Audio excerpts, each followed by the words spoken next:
Author's notes. I've always been fascinated by the knowledge and wisdom of our ancestors, the Aztecs, their culture, their scientific observations, their religion, their architecture, their language, their myths and legends.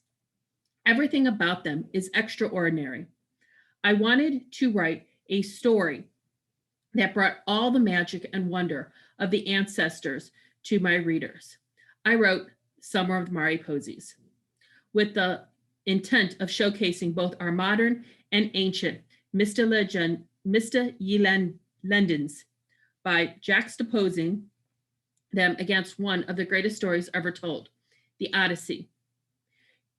People ask me why I chose the horrible, much feared Lalarola to be the mystical mentor or spirit guide for my beloved girls.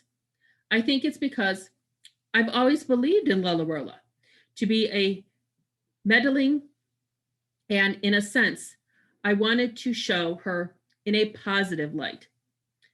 I think of Lalarola in all her various mythological and legendary forms. I feel sorry for her. As Melissa, the Aztec slave girl given to Hernán Cortés, I find her to be one of our culture's most controversial and misunderstood historical figures. Legend says that when she became Cortés's interpreter and mistress, she caused the fall of the Telequines, and so the people refused to call her by her given name and began referring to her as Machina, or the traitor. However, while some define Malizine, she is celebrated by others. They see her as a savior, the founder of Mexico, for somewhat her assistance. Hernandez Cortez would never have defeated the indigenous tribe of Mexico and given birth to a new nation. Melina's son by Cortez, Don Martin, was one of the first Mezquitos born in Mexico. Over the years, history and legends blended, and the truth became blurred and smudged.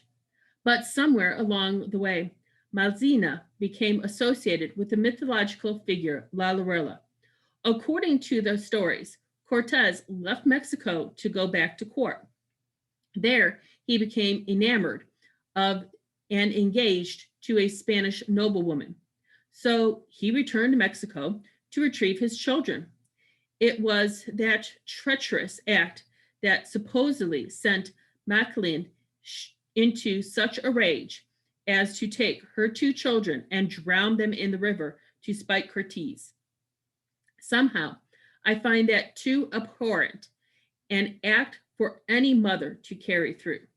I like to believe that something else happened, something horrible and unexpected and completely out of her hands. Why else would she refuse to rest, to wail in eternal penance, to look for her children for centuries?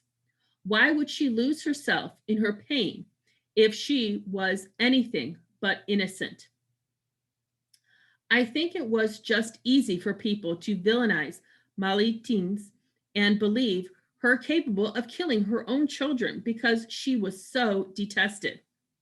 However, by presenting Matines in a modern setting, I'm giving her the occasion to tell her side of the story, to make us look into her heart and know that a mother's love is pure, not selfish or malignant.